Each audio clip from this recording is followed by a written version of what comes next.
So I'm very happy now to be connected with Michael Horgan. He's the policy officer at the European Commission, DG Employment, Social Affairs and Inclusion.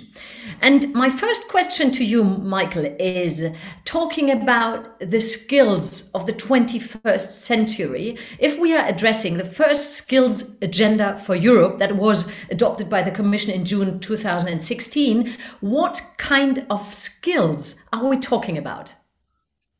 Well, I would say, as well of course, as technical skills that we always need. If you want to provide vet courses for people in a certain sector, you need to provide the right technical courses. But I would say increasingly common skills that are required are, of course, digital, because of the extremely fast pace of digitalization, ever faster and ever more complex.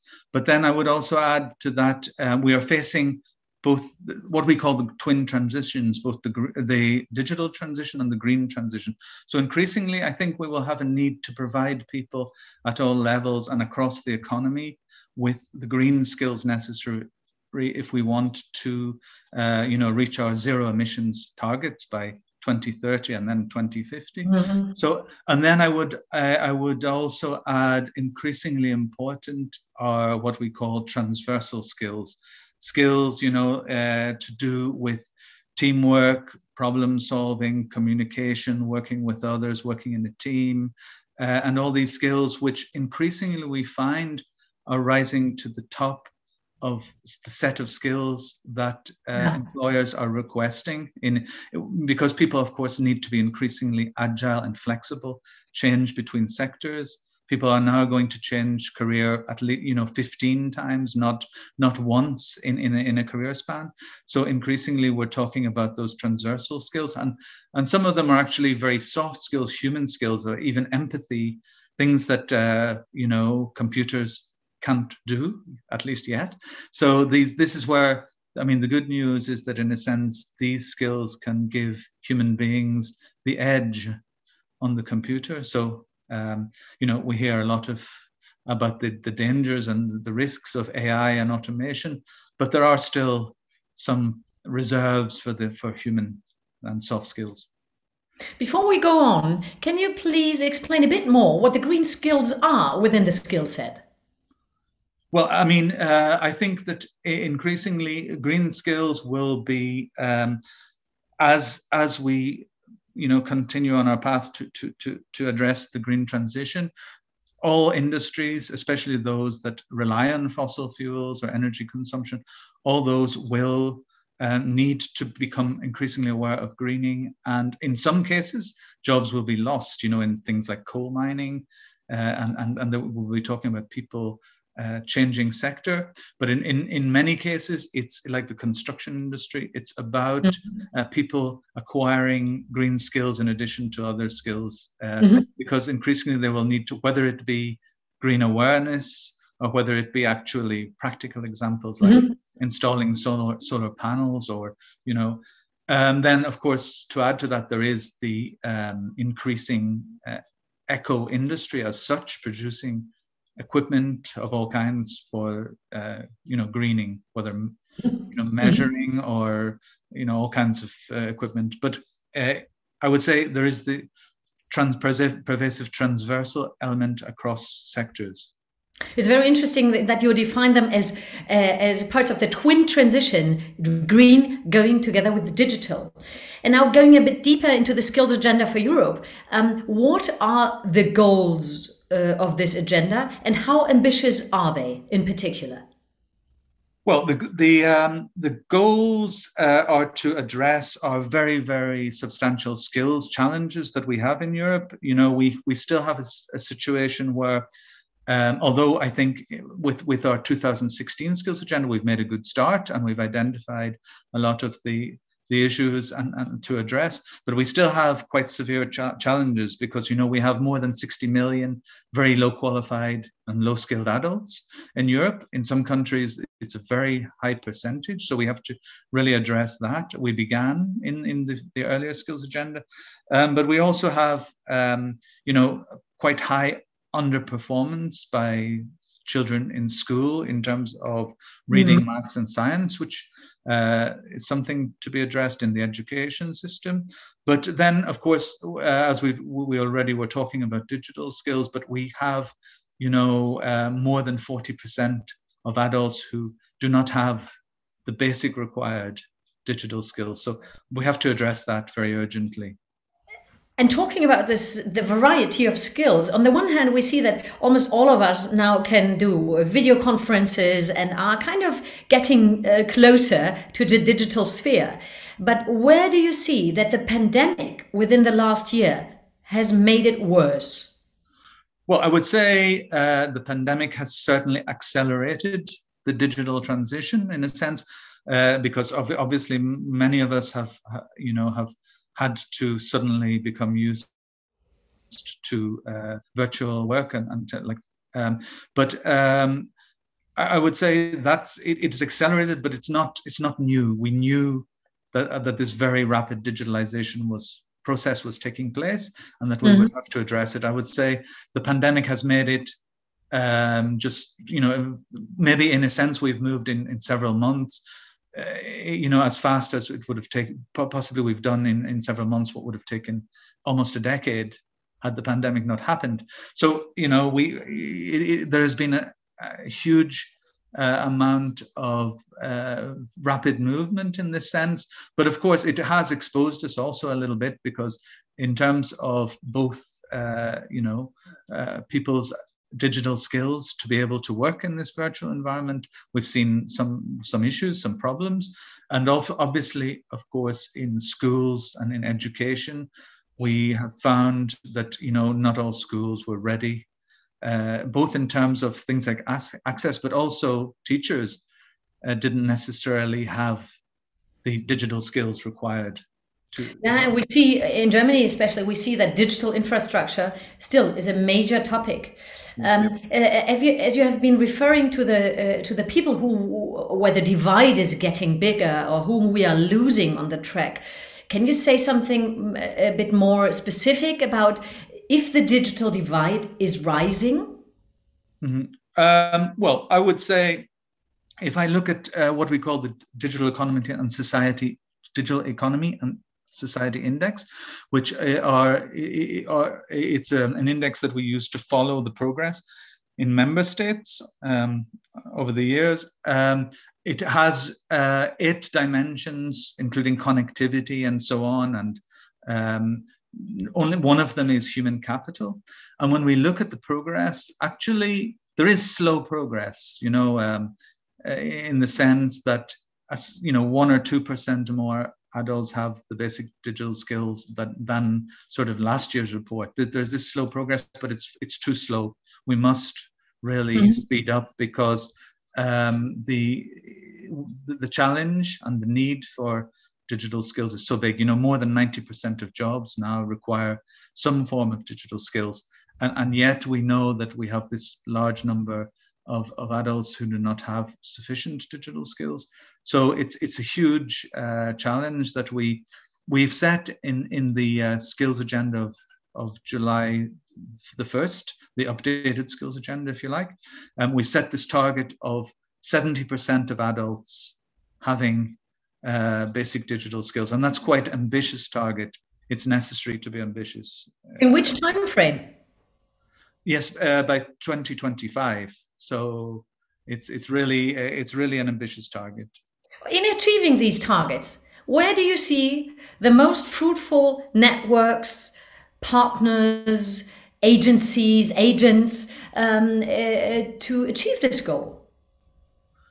Well, I think indeed partnership and bringing stakeholders, bringing everybody together is a big part of the game. As you know, in the Commission, particularly our colleagues dealing directly with IT across the board, our colleagues who work in what we call DG Connect, they have been working, they set up this digital skills and jobs coalition in the last skills agenda. And the idea is to bring all interested parties, stakeholders, also private sector, big players, Google, Cisco, and together. And these organizations make pledges on, commonly they're pledges with regard to training, pledge to train so many 100,000 people or whatever. But the pledges are also addressing both workplace, but also sometimes more the citizens, and ICT professional level. So indeed, I think this not only for digital skills, but in skills policy generally, one of our fil rouge, our red threads, if you like, is to really try to bring stakeholders together. We have actually the first action of the new skills agenda is a pact for skills, which tries to do exactly that, to bring stakeholders in all, across industrial ecosystems, bring them together to sort of come together on upskilling and reskilling of their workforce. So indeed, this stakeholders working together is absolutely crucial to the whole upskilling effort. And talking about working together, collaboration and cooperation, how does the new skills agenda, the digital education action plan, and the digital competencies framework for citizens, DigComp, work together? Well, very much. They work very much together. I would say that the skills agenda addresses the digital transition and proposes actions to upskill, provide digital upskilling. For instance, we have this idea of having jumpstart courses for people in employment who need to upskill. They may have basic skills, but the level of digital skills required in most employment situations is rising. So they need to be able to continue to do the product, whether they work in production or human resources or whatever, they will need to still have the relevant skills for their job. They will need to upskill. So we are doing actions like that, but we have been supporting the Digital Education Action Plan, and are actually in charge of several of the actions in that. The Digital Education Action Plan aims to both develop a high-performing digital education ecosystem throughout Europe, but also to enhance digital skills and competencies to face the digital transformation. And some of the actions that are in the action plan that we will, in DG Employment, that we will be working on are, firstly, the idea of having a European-wide digital skills certificate. So the idea is to not to compete with the many kind of certification schemes, the European computer driving license and things that Cisco and Microsoft may be doing, but to complement them and to sort of set up a system where we provide a seal, if you like, at European level, to if you like, I would say, give this seal of quality to many of the schemes that are already working. So that's one ambitious thing that we're already working on. We're working on a feasibility study already with our colleagues in the Joint Research Centre to look at the gaps and look at the demand for such a European level certification scheme. So that's one thing. Another thing we're working on is, indeed, you mentioned already the digital competence framework, DigComp. We're working to update DigComp to take account. We see increasingly that there are emerging technologies such as AI that are surrounding us. There are data analytics. We're increasingly in a datafication of everything scenario. We are facing also a need to address information and data literacy, because there's misinformation and disinformation. So we're looking subject. But maybe we could stick with that for a second, because this is a major topic also with this conference. Talking about mis and disinformation. We have a lot of elections this year in Germany. So time is fleeting. and the technique is developing further in a speed that it's very hard to get hold of it. So what do you think is key to really fight this incredible democratic threat? Well, first of all, I think what we want to do with this update of the digital competence framework is to make people aware that they are surrounded by AI and possible misinformation and disinformation. It's not necessarily to make people, make citizens experts on AI and be able to, create AI applications. It's really to make them aware, to give them the competence to understand that, I think many citizens already understand to some extent that every time they go online, they suddenly get adverts for a hotel in the place that they were checking out online, and these kind of things. So they have a sense that AI is already surrounding us. But I think we need to give people more competence and more awareness of these kind of phenomena. And linked to that, of course, is disinformation and misinformation.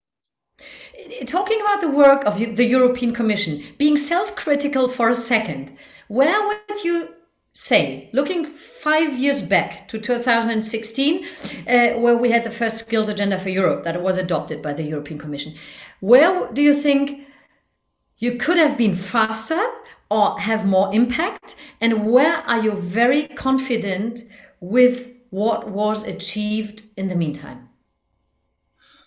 Well, I think we have achieved quite a lot, but the challenges are very great. I mean, one, we have to remember, of course, that, education is not European competence as such, and in Germany, in your country, it's not even a national competence, no, it's the Länder. So we not being too defensive, but I think this is always a challenge. What we do as the European Commission and as EU is we try to coordinate, we try to suggest, to launch ideas, to bring people together, to work on peer learning, mutual learning programs, and to work together to try to, but very much in a consensual way, that people agree that, what we're suggesting, what we're working on it makes sense and is something we can work on together. I mean, the digital competence framework that we talked about is an example. It hasn't been imposed in any way top down, but it's been developed, and I see that the take up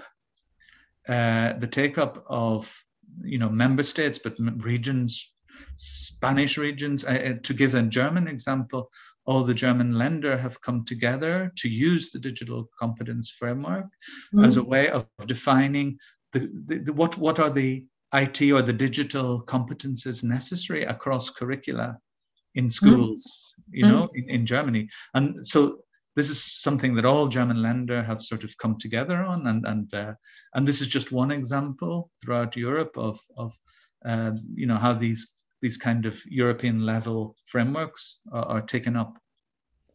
And looking into the crystal ball, which kind of boost do you think will maybe be fruitful after the pandemic, talking about the further implementation of the importance of digital skills, etc.? Do you think there is something that we won't lose in the future anymore due to the experiences we have made in the last year?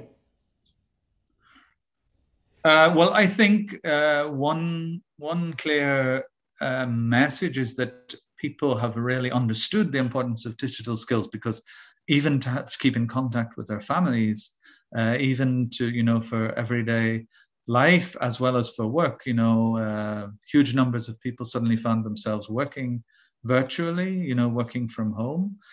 So I think the basic message of the importance and of digitalization and the opportunities that it can bring have been learned. Of course, I think people are aware of the challenges as well, and we are as well. There are many challenges we have to address. I think that as I say, one of the central ones is to upskill adults, the many adults who still do not have a satisfactory level. But also, I would say what we're talking about here is not just sort of being able to manipulate a tablet or being very fast, as many of the so-called digital natives are. But we're talking about really critical use of digital technology, using it to solve problems, being able to use software or information that you find to solve a problem, to be able to also spot what may not be reliable information, to be able to interact with the digital community in a way that is not only positive and fruitful, but also safe. So increasingly, of course, there are concerns, and in the digital competence framework, one of the 5 thematic areas is safety. How to protect your virtual identity, how to interact safely, also for children, how they can be sure that they are safe when they're interacting, as they are increasingly doing. So I think the critical message is that digital skills is about really making the most and critical and positive use of the opportunities that digital technology offers. One of the currencies talking about digitization is trust, thinking about data and the use of data. What are fruitful means to create more trust and to breed the trust in citizens, how to work with their data? Well, I think trust is created fundamentally, and it's important for all our skills policies across the also for things like recognition of digital competences in our certification project that I mentioned earlier. Trust is fundamental we need to involve all the stakeholders, from the big giants like Google and Microsoft to the education sector and the employment sector. We need to involve them from the beginning and have a bottom-up community of practice approach. In fact, that's how we're increasingly working. We set up community of practice to really come with all their ideas and knowledge together, and to build, co-ownership, co-working together to build these things. So I think that's fundamentally that's how we can create trust. How or what kind of image do you see, or what are the good practice examples if we are talking about vocational training and education to make it more modern and more attractive? What are examples for this attraction and making it really interesting for people to decide, yeah, I go on that track, I follow that, I do it? Well, indeed, we've been talking for quite some time at the beginning of the last skills agenda, indeed, of how to increase the attractiveness of VET. And VET actually, it's very close to the labor market. So, and as you have seen in Germany and Austria and countries where they have very good VET systems, actually, the VET system should be seen as very attractive, because it has led to, in the last crisis, low youth unemployment rates, whereas countries that don't have such good VET systems with work-based learning and so on have had, less success in dealing with youth unemployment in the crisis. So I think how to make VET more attractive. Well, one thing is to increasing what we're working on is to increase the sort of digitalization and the innovation elements in VET to make it more relevant and more also. We have these new centers that we've launched called Centers of Vocational Excellence, and it's trying to integrate VET training into the local sort of innovation and industrial ecosystem. So this I think is something that we're working on, because VET plays a very important part in the whole innovation story, and people think perhaps typically of the sort of tertiary sector, university and post-university sector, as being the innovators, but in fact in terms of the innovation tissue, innovation ecosystem, vocational and education training plays an important part. What is the question you are resonating a lot on these days and not having the answer yet? Well, I don't know if I should admit to having no answers for anything, but I would say I rather see things in terms of challenges. We have huge challenges. We still have the challenges that I mentioned earlier. Instead, in terms of reskilling and upskilling, maybe one thing that I could say in answer to your question is that we've been talking for perhaps decades about lifelong learning and the need for a lifelong learning culture, because people will be changing jobs and progressing throughout life. But there we are. We really have difficulty in making progress, because people don't necessarily. Many people, perhaps they have had not such a good experience in their early education, and the idea that you tell them that they have to continue learning throughout life is horrific, and somehow we have to make it something not so scary, not so frightening. Exactly. And so that is I would say is a challenge. And when we look at the targets that we have set in Europe on participation in lifelong learning, we see that we still have a lot of progress. And that's why in the skills agenda, we have set also some very ambitious targets on the number of adults that should participate in learning in the previous 12 months. And the whole thing of lifelong learning culture is still still a big challenge. And we see even in, for instance, I've been close to some OECD work in Flanders here in Belgium, to see why it's so difficult to get adults to participate in learning. And it's not even necessarily to do with the fact that they have to pay because they don't, or that there is not an offer, or a substantial and attractive offer of learning. It's more that people just they have family commitments. They prefer to do something family related rather than. So you have to really make it possible for them. Yeah. Possibly by ensuring that all training is during the working day, which has its own challenges. You have to really work on making people develop this lifelong learning culture. Yeah, and sometimes I ask myself, is lifelong learning the right term?